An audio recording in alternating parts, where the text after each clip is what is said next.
Hey, Park Street family. My name is Sarah Wells. I am a member here and I serve on the leadership board.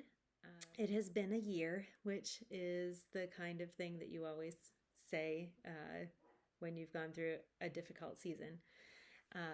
But like most difficult seasons, it's the kind of thing that you would never wish to do again, but wouldn't ask to have taken away from you. I was sick back in March with what was a suspected case of COVID.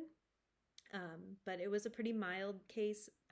I didn't have to go to the hospital or anything like that. But over the course of months, I continued to have lingering symptoms of shortness of breath and heart rate issues and breathing issues and chest pains and headaches and just this ever evolving soup of issues that were impacting my day to day. And I obviously wanted answers, but at the same time, I'd heard at the start of 2020 from God I needed to make space. And it seemed kind of funny because it felt a lot like God was using the pandemic in my own personal little world to make space actually happen in my life, which I was kind of not happy about. But as things evolved and I started to get some answers about what was going on with my body, it also caused kind of a spiritual awakening for me.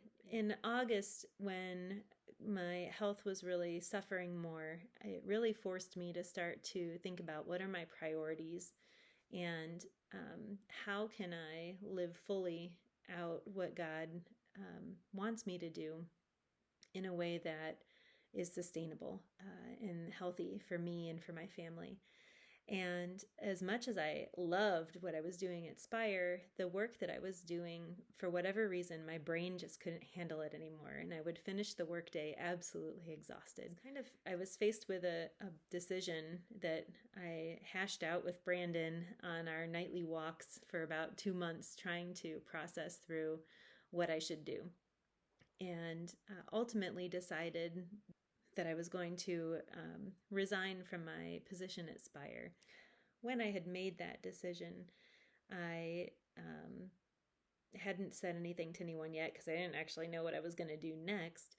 I had ideas about freelancing, whether that was with Spire or with somebody else, but I wasn't sure what to do or what that was going to look like, and I just needed to trust God.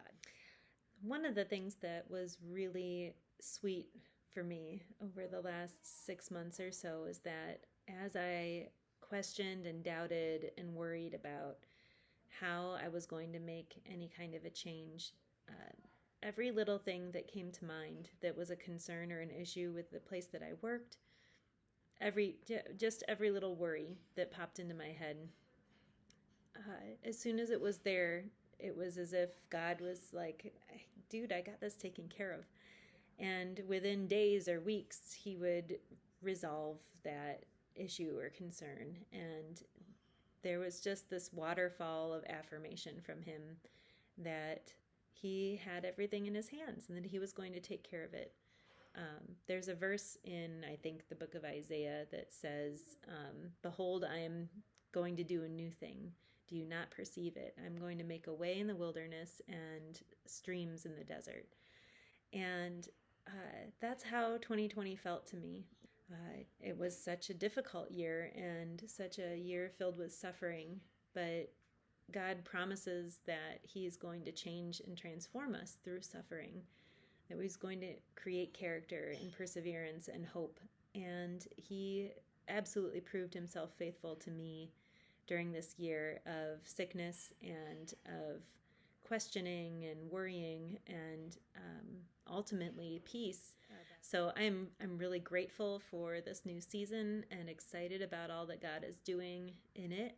My prayer is that as we continue through 2021 and all of the challenges that it will bring, that we will stop and listen for God's presence, that he would help us to be at peace with the things that are happening in our worlds, that we would be comforted in whatever suffering that we might be feeling or experiencing, and that God is our God of hope, and that He will bring us through into a whole new wilderness of opportunities and a whole new desert filled with streams. So, blessings on you, friends. I can't wait to be with you again in person. Love you all. Bye.